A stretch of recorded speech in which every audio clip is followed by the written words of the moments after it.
Today I'm going to show that Christian churches are exactly the same as any other corporation and that they should be taxed just like those corporations. The Cost of Religion report shows that it costs a significant amount of money to support these so-called charitable organizations. Are we getting our money's worth? Do these places actually operate as a non-profit enterprise? These churches can receive a significant amount of taxpayer dollars. What is this money spent on, and is there any oversight to their activities? Who do these people actually answer to? Are they a charity or a business? To find the answers to these questions and many more, we will go to my favorite example of God's disappointing vineyard, the Cambridge Vineyard. My long-held understanding was that charities, especially Christian churches, were supposed to follow the Bible and help the poor. For their service to the community, they were rewarded with tax exemptions. That sounds fair from a worldly perspective. Now the question becomes, are these churches being good stewards of all that God has given them, and are they using their talents and resources to serve the community as the Bible commands, or are they just pigs at the trough taking advantage of the poor? We have previously shown that the organizational structure of Christian churches is identical to the organizational structure of a corporation. Since the financial records of every church are public information, it's very easy to find out exactly what has been going on.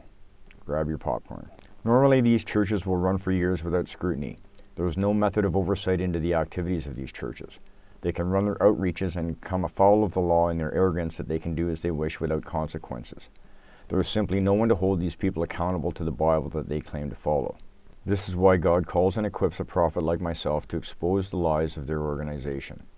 The Vineyard was mad when I read them the riot act regarding their behavior. I wonder how angry they will be when I use their historical financials to prove my point. I said in my report that the lead pastor Scott Rowe ran the Vineyard into the ground, and 20 years of financial records prove this. No wonder he wants to retire so fast. Here are the donations to the Cambridge Vineyard in a line graph. Notice the major drop and then steady decline when Scott became lead pastor. This does not show good fruit or good management. The Vineyard has apparently tried their hand at investing. This doesn't look like it's working out very well either. Why is a church investing in the world system of finance anyways? The Vineyard brings in a fair amount of money every year. For example, in 2022 they brought in $900,000. It's a shame that their expenses were over 25% higher, and they showed a loss of about $240,000. Maybe that's why the Vineyard went to the city with hat in hand. The books show that the city of Cambridge gave $317,000 to the Vineyard in 2022. Was that money given to support the Urban Hope Center? If it was, does the city audit the Vineyard to make sure the funds are being used as intended? So the Vineyard needed a bailout from government, just like business, because they're incompetent. Surely God would supply all of their needs if they were following him. So what exactly did the Cambridge Vineyard spend $1.149 million on in 2022? Salaries. If you expected people in this nonprofit to be volunteering their time, you're sadly mistaken, as I was. This is the range of compensation paid to these employees. These people sure seem to profit from this arrangement. I bet the Vineyard pays all of the employment deductions for their employees just like any other business.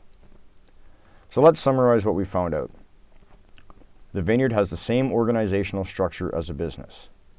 The Vineyard operates a for-profit daycare. The Vineyard rents out space to other churches. These churches then differentiate themselves from other Christians in the hopes of gaining more supporters. Just like any business, they have their own brands. Most of the budget is dedicated to wages. They receive government handouts when they fail, just like business. When a church improves a building or builds a building, is that not capital gains like a business? The Vineyard property is undervalued at $2 million. The building and all the land was purchased in 2004 for about $2 million. So every other building in town went up in value except churches? Using these ridiculously low assessments, according to the Cost of Religion report, churches should be paying $900 million per year in property tax. The Vineyard sold a piece of their land in 2018 for around $1.5 million to pay their debts due to their incompetence. Somehow this did not affect their assessment of the property at all.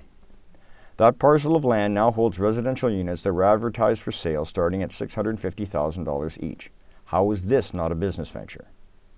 Churches should be reassessed at market value, and they should pay property taxes like any other business because they are identical to every other business in every way. We already have legal precedent to put an end to this charade.